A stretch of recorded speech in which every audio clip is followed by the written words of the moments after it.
FM 89.1, Radio Universidad. Hoy, miércoles, como cada semana, tenemos nuestro espacio para magistrados y magistradas. Hoy vamos a tener una nota telefónica, pero ya aquí en el piso nos acompaña Alejandro Fernández, prosecretario de Cultura de la Asociación de Magistrados y Funcionarios de La Matanza. ¿Cómo estás, Ale? Un placer, como siempre, tenerte aquí con nosotros. Bien, buenas tardes, gracias a ustedes, como siempre. Bien, bien. Acá tenemos a Mauro Jardón también, que se está acomodando, estaba haciendo trámite. Sí, estábamos arreglando todo porque ya tenemos en comunicación Sí, por supuesto. a la invitada del día de hoy. Si querés, Ale, la pasamos a presentar. Estaba resumiendo, intentando resumir el currículum Sí, recién. la verdad es un Ale. currículum tan rico y tan resumir. extenso que, bueno, perdón si dejo algo afuera, pero intenté quedarme como para dar una dimensión de con quién vamos a hablar. La doctora Marisa Herrera es diploma de honor y doctora en Derecho por la Universidad de Buenos Aires, es investigadora del CONICET, especialista en Derecho de Familia, docente universitaria por carrera de grado y posgrado. Impulsó la redacción de la Ley de Matrimonio Igualitario y Fertilización Asistida, participó de la redacción de la reforma del Código Civil y Comercial de la Nación, es autora y tiene publicado en su haber muchas obras y tratados. El más reciente es el Código Civil y Comercial de la Nación y Leyes Especiales, comentado y anotado con perspectiva de género, y ha sido recientemente nombrada como personalidad destacada en el ámbito de las ciencias jurídicas por la legislatura de la Ciudad Autónoma de Buenos Aires. Así que bueno, nada más y nada menos hablamos con la doctora Marisa Herrera. La saludamos y le damos la bienvenida. ¿Cómo le va, doctora? Buenas tardes. Hola, ¿qué tal? ¿Cómo están? Un placer estar acá. Bueno, nada, la verdad que gracias por la confianza y bueno, por este espacio para poder debatir, hablar, pensar juntos, ¿no? Temas varios sobre la reforma, me parece, de reforma judicial. Muchísimas gracias, sí, para eso estamos. Nosotros decíamos al principio del programa con María, hablábamos que hemos charlado con varias visitas que nos ha traído aquí Alejandro acerca de la perspectiva de género en la justicia, pero de manera transversal y cómo atraviesa eso a las diferentes ramas. Y un poco con usted lo que queríamos charlar es íntegramente, ¿no? Más de manera general, cuáles son los desafíos de la justicia en cuanto a la perspectiva de género, entendiendo esto como un fenómeno que nos lleva muchos años, ¿no? Digo, para como una especie de introducción le pedimos, doctora, para ya meternos con el tema. Bueno, a mí me parece que primero tiene que ver con nada más y nada menos tener en cuenta las desigualdades sociales y de base que hay, ¿no? Cuando uno se pone a pensar, en todas las sociedades las mujeres estamos peor. Digamos, en el ámbito laboral, en el ámbito de lo que ganamos. Justamente creo que hoy salió una noticia, ¿no? Donde en la Unión Europea las mujeres ganan el 18% menos digamos que del salario que los varones. Después lo que tiene que ver, y dicho, digamos, la pandemia que nos atravesó ha puesto sobre el escenario las dos grandes temáticas que han sido con cuestiones de género, violencia de género y políticas de cuidado. La cantidad de mujeres que han dejado el trabajo justamente porque los dos sueldos, la que menos gana y la que más podía, digamos, dejar su trabajo eran las mujeres. Bueno, eso nos pasa en todos los ámbitos. Entonces la pregunta es, ¿hay una desigualdad social de base? ¿Cómo nos atraviesa todo eso cuando tenemos que resolver o cuando tenemos que plantear un caso? ¿No? Por ejemplo, hasta hace poco tiempo, los temas de alimentos, el cumplimiento alimentario, siempre se veía cómo afecta a los chicos que un padre incumple la cuota alimentaria. Y no es los chicos nada más. Claramente cómo afecta a la madre que tiene que levantar la olla y hacer el doble esfuerzo por un padre que no paga, digamos que ya tiene que justamente a lo mejor no tener, digamos, tener que no comprar cosas o no tener que hacer ciertas cosas para poder llegar a fin de mes. Digamos, también la violencia económica que eso significa, ¿no? Entonces, digamos, creo que la cuestión de género ha venido a enriquecer, a profundizar, a complejizar en el buen sentido, a incomodar en el buen sentido. Bueno, las desigualdades sociales que hay, y básicamente las desigualdades en materia de género, ¿no? Y por eso que ustedes hablaban de la justicia, me parece que es algo mucho más que la justicia. Ahora que estoy acá en la Facultad de Derecho de la UBA, ¿no? Estamos acá por los 5 años de la red de profesores de Derecho. Donde justamente uno dice, bueno, uno estudia el Derecho a las universidades. Yo puedo, cuando doy familia, dar, no sé, 2 clases de nulidad de matrimonio. Yo pensé que me casaba con Juan y era Marcos. ¿Cuántos casos de esos tenemos? Ninguno. Ahora, puedo sí dedicarle a analizar temas de violencia de género, puedo dedicarme también a temas que tienen que ver con las políticas de cuidado, cómo se vincula con las licencias, bueno, un montón de cuestiones que realmente uno va a las realidades que a la gente en territorio les pasa, ¿no? Bueno, digo, y eso es en la formación, y ahí como derrama también en otro ámbito lo que tiene que ver con la abogacía, cómo uno plantea un caso, ¿no? Digamos, cómo también uno pone al juez o a la juez en un lugar mucho más incómodo al ya plantearlo con perspectiva de género el propio caso, para que le guste o no le guste, sepa que realmente hay ahí algo para analizarlo o para revisarlo en términos de en clave de género. Bueno, y así tenemos en cada uno de los ámbitos en los cuales actuamos una participación, digamos, activa, ¿no? Digo, todos somos agentes de cambio para que realmente pueda transformarse en una idea de igualdad real. Entonces la pregunta es, ¿qué hacemos cada uno de nosotros para visibilizar esto? ¿Qué hacemos cada uno de nosotros para que realmente esto pueda cambiar? Bueno, cuando damos clase, cuando uno propone en la radio, bueno, qué temáticas va a analizar y cómo las va a analizar, cuando uno ve los fallos, bueno, un montón de cuestiones que ahí se empieza uno a tomar dimensión de cómo uno había invisibilizado situaciones de violencia y de opresión, ¿no?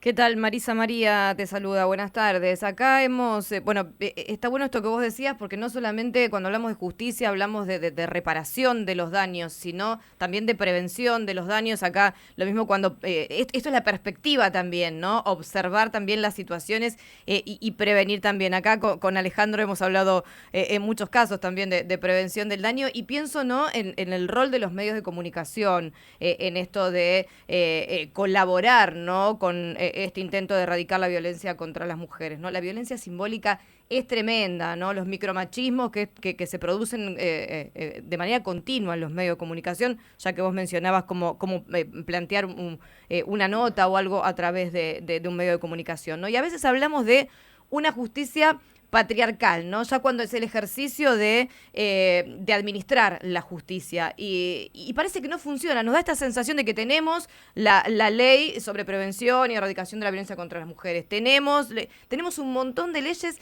y cuando vemos que no se están cumpliendo, que no se está cumpliendo la ESI como corresponde, decimos, ¿está fallando la justicia? ¿Qué es lo que está pasando? A ver, yo creo que hay distintas dimensiones, ¿no? Cuando vos hablas de la ESI, creo que es una de las mejores leyes que tenemos en clave de prevención. Y siempre en el derecho fue más fácil hablar del derecho penal y género, ¿no? Sí. Digamos, ellos son los casos más extremos, o los casos cuando ya algo pasó. Justamente me parece que las mejores legislaciones y las mejores, digamos, políticas públicas deberían ser aquellas que están previamente para evitar que algo suceda. Entonces, me parece que la ESI, hace poco salió, creo que esta semana, salió un fallo de Cipolletti en derecho judicial en el cual salta que una chica de 12 años denuncia, digamos, habla con la directora del colegio diciendo que su mamá era víctima de violencia de género porque lo había visto en una clase de educación sexual integral, digamos, ¿no? Entonces, digamos, cómo justamente ella lo que hace es en Cava hubo una investigación muy interesante donde la mayoría de los casos de abusos sexuales denunciados por chicos había sido después de haber tenido clase de educación sexual integral.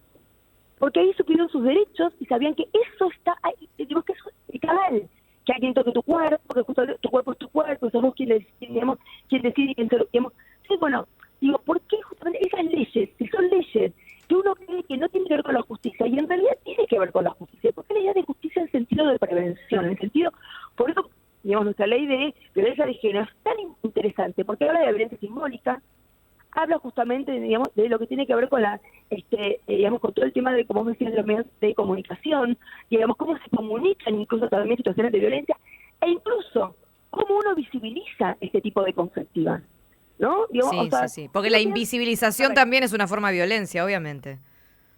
Absolutamente. Y además creo que la responsabilidad que se tiene al tener que justamente visibilizar un montón de situaciones.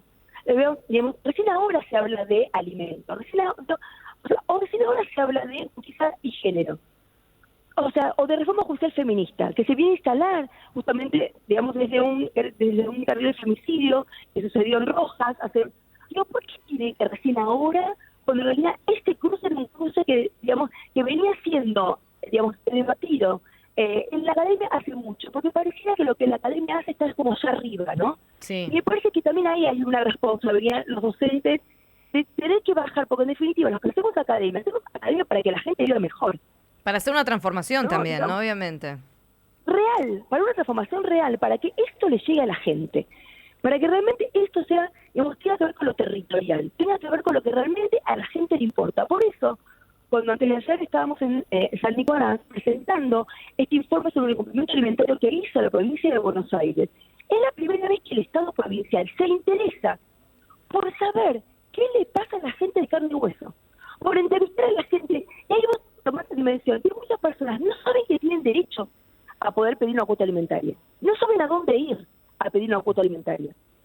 Digo, le tienen miedo por eso, porque muchas veces también la gente cuando denuncia, después termina justamente de no sostener la denuncia. ¿Por qué? Porque los tiempos, porque aparte hay que llegar a la justicia también. Sí. Entonces, hay algo que está interpelando en temas de accesibilidad de la justicia.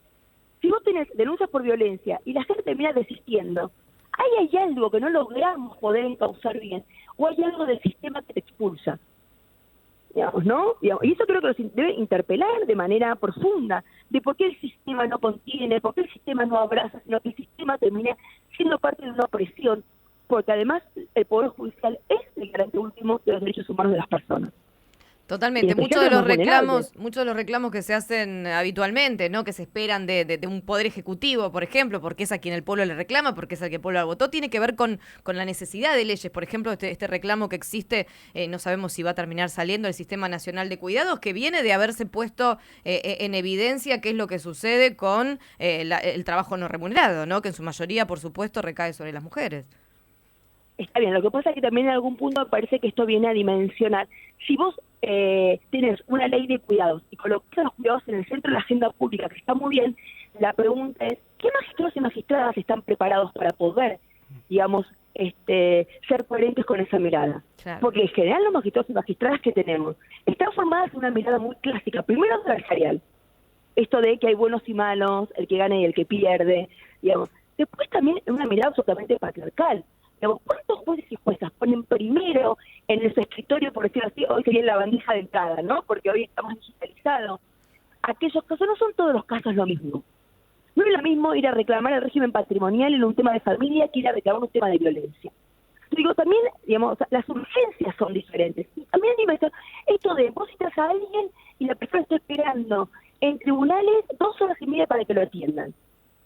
Digamos, con lo que eso implica una persona que es víctima de violencia tener que estar en un lugar sentada, un lugar hostil, porque para la gente tribunales es un lugar hostil en algún punto. Claro. Digo, uno tiene que dimensionar lo que para la gente es transitar un proceso judicial.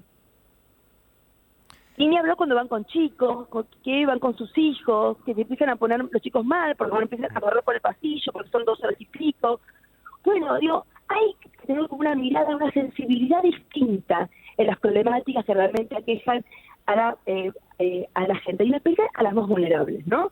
Digo, yo me acuerdo hace muchos años cuando laburamos en UNICEF, cuando la cocina abrían los juzgados de niñez y adolescencia en Venezuela, ¿no? Que la Corte de Venezuela había hecho orientaciones para escuchar a los chicos, ¿no? Que ahora también tienen la provincia de Buenos Aires, que hizo la Corte de la provincia.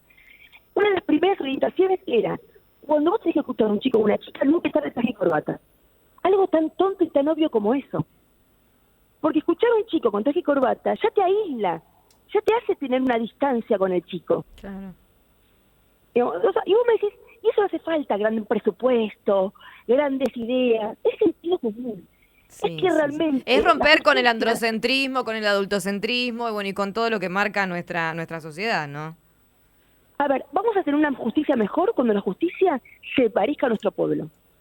Se parezca a lo que la gente quiere que sea. Mientras sigamos teniendo, y eso que el lenguaje no es neutro, gente que es suprema y que vive en un palacio, es muy difícil poder pensar una justicia de cara a la sociedad. Doctora, y en porque ese... es muy difícil. Sí. No, perdón, siga.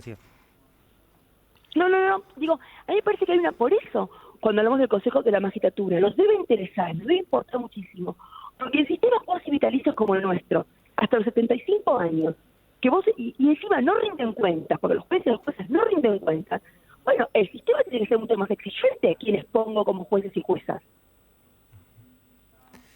Doctora, en el camino hacia esta justicia que deberíamos buscar, hoy, ¿dónde cree que estamos y a cuánto estamos de llegar a eso? A ver, yo creo que estamos en una involución en algún punto, ¿no? A ver, a mí me preocupa muchísimo. Uno puede decir, no todo es como de lo pi, es real. Yo no digo, ahora, lo que sí es cierto es que para las personas y los medios de comunicación, mucho de lo que muestran también es eso. A ver, yo le digo, yo soy docente, profesora de la facultad, o sea, yo te digo, hoy el presidente del Consejo de la Magistratura dicta sentencia siendo presidente de la Corte Suprema y él le ordena al presidente del Consejo de la Magistratura que es el mismo. alguien que hace derecho mínimamente, ¿no te parece que sos arte y parte? Digo, perdimos el ABC, perdimos las reglas básicas de un Estado de Derecho. Yo les digo, después de 16 años, decreto la inconstitucionalidad de una norma y automáticamente pongo en vigencia una ley derogada. Quienes somos abogados y abogadas sabemos que eso es imposible, que los únicos que hacen leyes nuevas es el Congreso, no es un fallo judicial. Digo, es muy difícil poder creer en la justicia si quienes están arriba de la cúspide no dimensionan. Es más, ¿saben la cantidad de casos que tenemos en la Corte Suprema de Naciones pegando hace años por chicos y chicas que no tienen identidad todavía en temas de filiación? Entonces yo, tengo que darles y le digo, mira, si vos querés llegar a la Corte por un caso tuyo, primero tenés que plantear un recurso extraordinario, que la gran mayoría te lo rechazan. Pasa en queja. ¿Sabes cuánto sale hoy tener que ir en queja? 300.000 pesos. Además, tengo que contratar a un abogado que sea de Capital Federal, que tenga matrícula federal. Muy bien. Además, cuando te preguntan, pero perdóname, ¿y esto cuánto tiempo tarda? No hay tiempo. Y además, cuando te contestan dentro de 3 o 4 años, te ponen la famosa plancha del 280, donde dicen, y después todo el mundo habla de tutela judicial efectiva, de derecho. Vamos, un sistema así no se sostiene.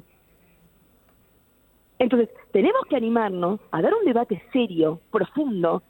Uno puede tener una corte que tenga hoy 20.000 a 24.000 causas por año. Es imposible. Entonces digo, y eso nada más, por decirle, y uno dice, bueno, pues la Corte Suprema está allá arriba. No, porque es el órgano principal que marca las políticas y el diseño de justicia para todo el país. No es poca cosa eso. Digamos, porque justamente es el que marca en algún punto la ética. Si ellos no tienen ética, ¿qué podemos esperar del resto?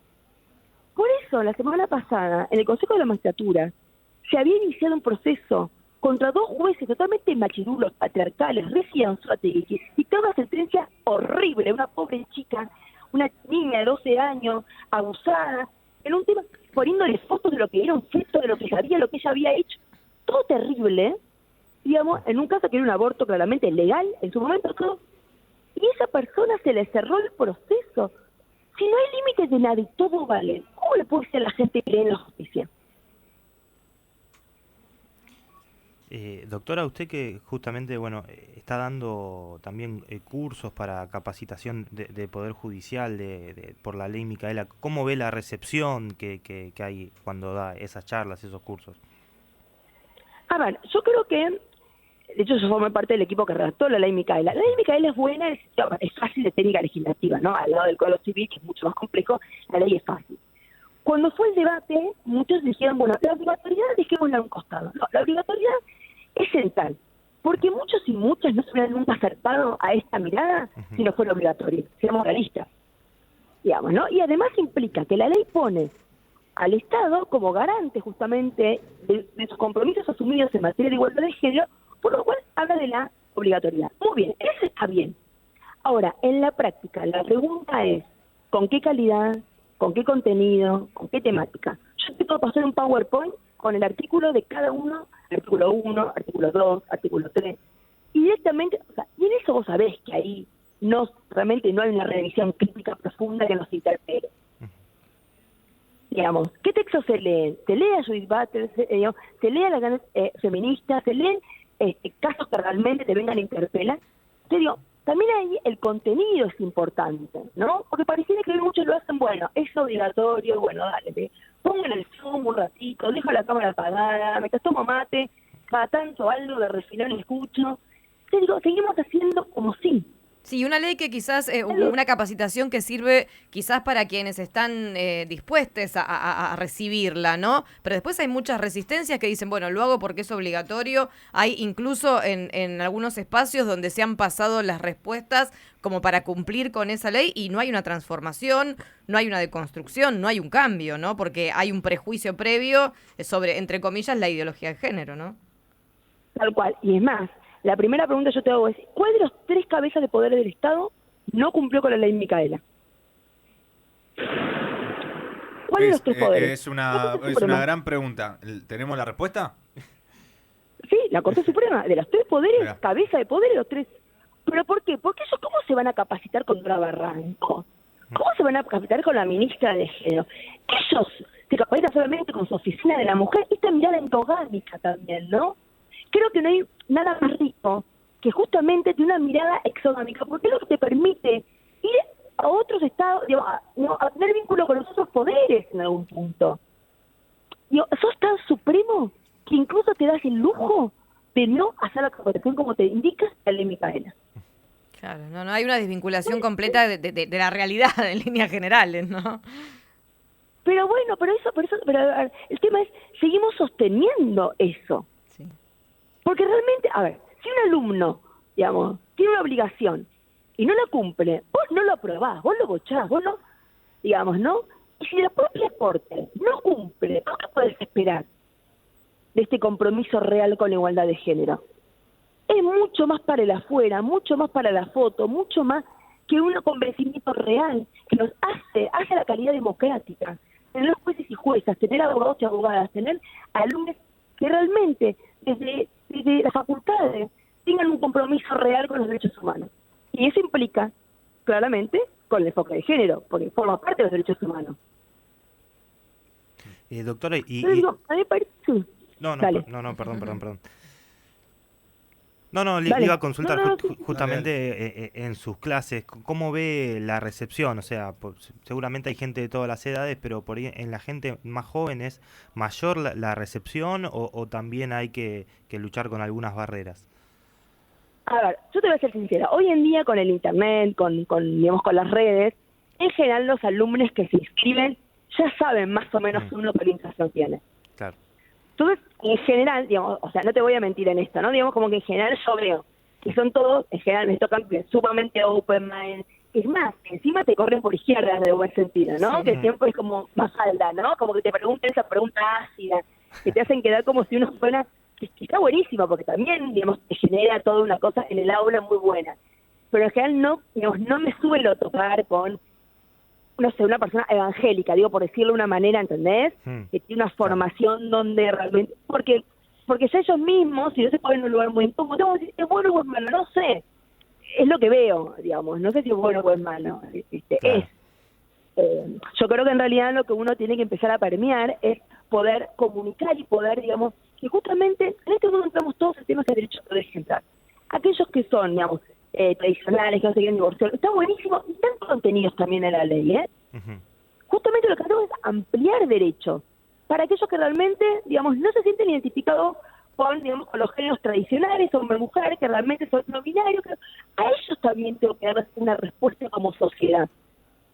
Porque también si después tenemos todo esto que estamos viendo del discurso del odio.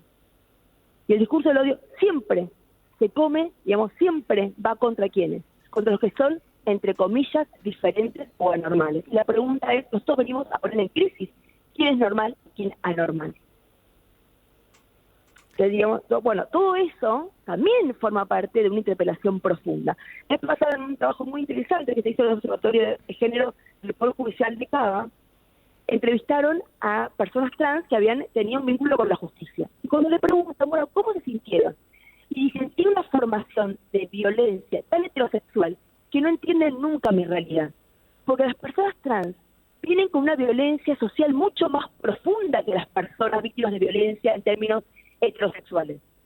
Porque ellas no ven, porque tienen un plus, además de la violencia en sí, de la pareja o de quien sea o del empleador, se le suma la violencia social por ser trans. Sí, se suma la violencia de la inexistencia en algunos casos, ¿no? Hay gente que dice que no existe. O sea, ¿qué más violento que esto, no?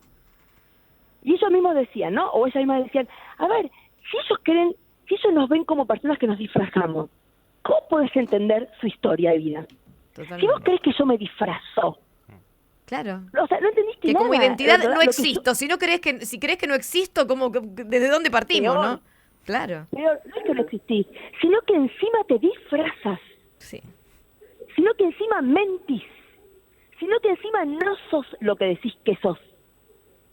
Porque en términos binarios lo ponés en crisis porque vos tenés que ser lo que naciste como si eso fuera. Y bueno, entonces todo eso hace que tu vinculación con esa persona sea hostil. Yo no te puedo entender si primero no dimensiono tu vulnerabilidad y tu dolor y tu violencia. Entonces, no es o sea, esto no es casualidad que los temas incluso patrimoniales, la gran mayoría de los casos, los tipos ponen a nombre de ellos los bienes. Pero no es casualidad. Entonces después cuando se separan y no están casados, tienes un flor de problemas. Porque ellos tienen que batallar diciéndole, ¿sabe qué? Él generó todos estos bienes. ¿Por qué? Porque yo estaba en la casa cuidando a los pibes, porque hice la comida, y por eso él. Y esos quedan después en Pampa y la vida. Entonces, Claro, no es pese a tener una ley que casualidad. contempla la violencia económica, patrimonial y demás, si no hay una perspectiva de género en quien aplica las leyes, nos falta un montón. Y sí, tal cual. Entonces digo, por eso mismo, esto implica empezar a repensarnos, porque siempre nos funciona el chip de la igualdad, de esa igualdad boba.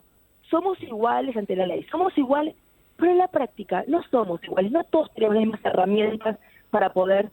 Entonces, justamente el Estado, y más el Poder Judicial, que es la última ratio, es el primero que debería justamente preocuparse por no seguir replicando esa violencia, porque esa violencia, si uno la replica desde el Estado Poder Judicial, ¿qué le queda a la persona? Claro. Es la última ratio, es el último eslabón.